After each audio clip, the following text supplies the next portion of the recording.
Greetings, friends. This is Annette of AnnetteLeonard.com. Thank you so much for tuning in. I am picking up today where we left off with our interview with author Sarah Ramey. Thank you so much for tuning in for these special episodes with my first ever interviews. I'm glad that you're here, and I hope that you enjoy this last part of the interview with her. And stay tuned at the end of the broadcast if you are interested in winning a copy of Sarah's book. I will be giving a copy away on April 17th. So stay tuned at the end for details. Thanks so much. Enjoy. So much later in the book, you're talking about the discovery of the heroine's journey. And you're talking, I'm quoting here on page 232, to see that being called down into the bowels of the earth, or the bowels of your life, literally into your own bowels, is to be called down to the mother, and to see that being sent through the mulcher by illness or trauma or loss is to be sent down into nature, and into one's own nature, but also into the nature of culture, and given the opportunity to bear witness to what is there, and to adjust it if necessary, and then to realign, reroute, and regrow, and then to help others do the same. What a profound discovery about the process you've made, and not buying into sort of the false narratives and the false opportunities, but the being broken open, the being broken, the being broken open, and the cycles, the cyclical nature of this. I wonder what more you're called to say about that, if anything. Yeah.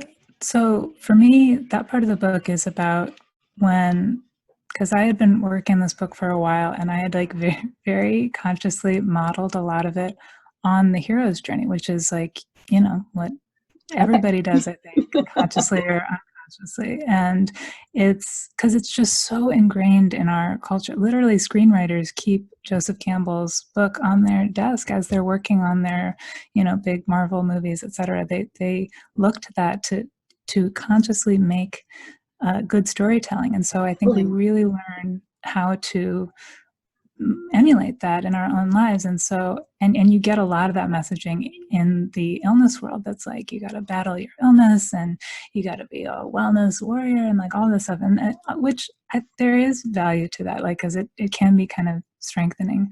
But at this point in my own journey, it was when I had been like battling for a long time, and I did this treatment that caused like a major chronic fatigue syndrome crash, like the kind where you're just, I mean, completely can't sit up. My mom had to, you know, spoon soup into my mouth. I mean, it was just horrific. And it really was then that I was like, this is not the hero's journey. Like, this is not what is happening. I have been trying to slay this illness. At that point, it had been a decade. And it was just obvious that I was, if that's what I was trying to do, I was going to fail, and I had failed. And I was like, that can't be it. It can't be that I am a failure on the hero's journey. I don't accept this. And so that I did start to look into really slowly as I got a little bit better into if there were like other myths or stories or things like that. And it finally occurred to me, like, oh, I should just look for the heroine's journey. Like, maybe there's some sort of counterpart to this. And lo and behold, there sure is. And it's this huge story that exists in so many different cultures, just like the hero's journey. It's the same thing. It repeats. It's because it's the other major story of life is the story of trauma and loss and grief and illness and all of the horrible things that happen, and needing to have a way to understand that in a way that it is useful to you and useful to the people around you, and not just a story of sadness and tragedy. And because that is not enough for it to just tell like a poignant, sad story. I think that because there is so much that like that passage that you just read, it's about like trauma. It is shattering, but what it also does is it breaks you open and allows you to see things that you could not see when you were, quote, whole. And that is certainly my experience and the experience of like everyone I know that goes through some major traumatic experience. Not that it always turns out really well. It's just that it forces you to look at the reality of things in a way that you can really kind of ignore when you're like well and just going about life above ground and everything is fine. Thinking you're in control.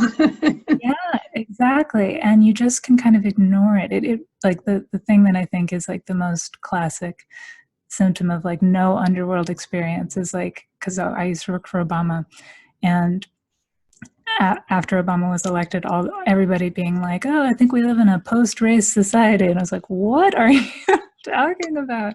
Like, but it was this real desire for people to just look at this very heroic figure, had succeeded and had like, slain the dragon of racism, and it was dead.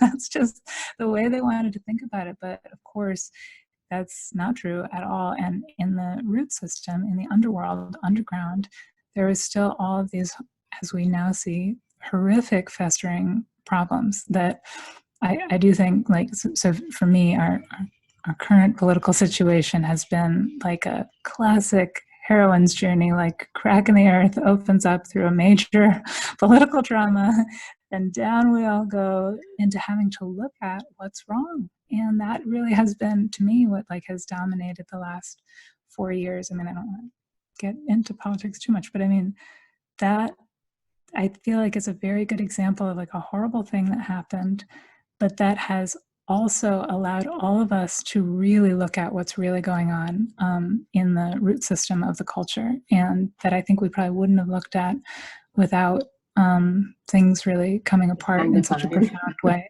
Yeah. Mm-hmm. Yeah. Thank you for that.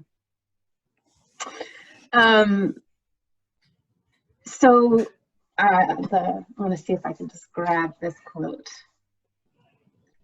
Near the end, you say, if you have been erased and disappeared and pushed to the margins over and over again, remember, the book of the dead is also the book of book of life. And so this podcast is called Chronic Wellness because It is my belief that whether or not we are healthy ever again, our spirit can find wellness. We can gravitate toward wellness in our hearts and look for ways, seek that out. And so what are the things that are bringing you life, are lighting you up? Well, in this time of extended quarantine, I literally just recently got well enough to like go back out into the world. That's a deal. Yeah, and not for a couple of months more, but that's okay. I do feel very practiced in the art of quarantine. So, I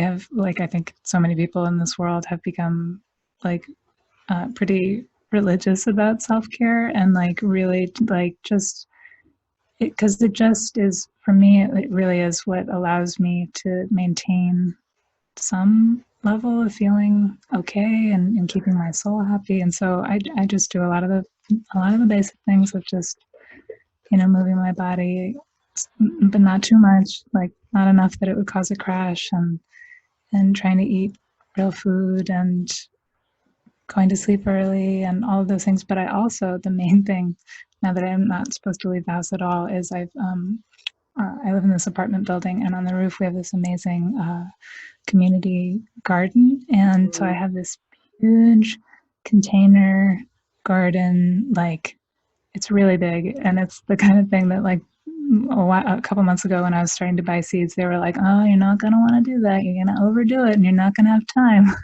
It's like just last week I was like, I think I do have the time. What did you plant? What did you plant? Oh my God, what didn't I? I've got, so there's a big flower garden. So there's like zinnias and cosmos and delphinium and lupines and lupines and larkspur and marigolds and some other things. Then a big herb garden and then some vegetables as well. How magical. Good for you. So tilling the soil in your heart, in your soul, and up on the roof. Exactly. Yeah. I have to say, really, gardening is one of those things that if somebody else had said it to me, like, this is a great way to, like, feel better or lift your mood, I would have been like, yeah. But man, it really is. Our grandmothers knew it, right? I know. I just yesterday, we really are in this very difficult time right now. And yesterday was a tough one for me, and I was having a rough day, and I just went upstairs, and I just, it's all dirt right now. It's not like anything is even like sprouting. It's just buckets of dirt. But I played around in the dirt. I pulled up some old plants, put some dirt in the pots. I felt so much better. I was restored. It was so that's been really good to remember that bringing other things to life is an excellent way to bring yourself to life. Well said. Oh, Sarah Ramey, what a gift this time with you has been. Everybody, I want you to know about her book, The Lady's Handbook for Her Mysterious Illness. Go get your copy. I mean, bookstores are closed right now, so, get online and get your copy. And if you want to win a free copy of this book, get on my social and you'll see instructions. I am giving this away on April 17th. So you have until then to tweet myself, tweet her. You'll see the instructions on my social to win a copy of this book, and you're gonna want one. So thank you so much for this time with me. I'm so pleased. So much. This is so nice. I really appreciate it. It's so great to meet you. And you as well. You as well. And until we're together again, folks, thanks for spending some time this way, and be well.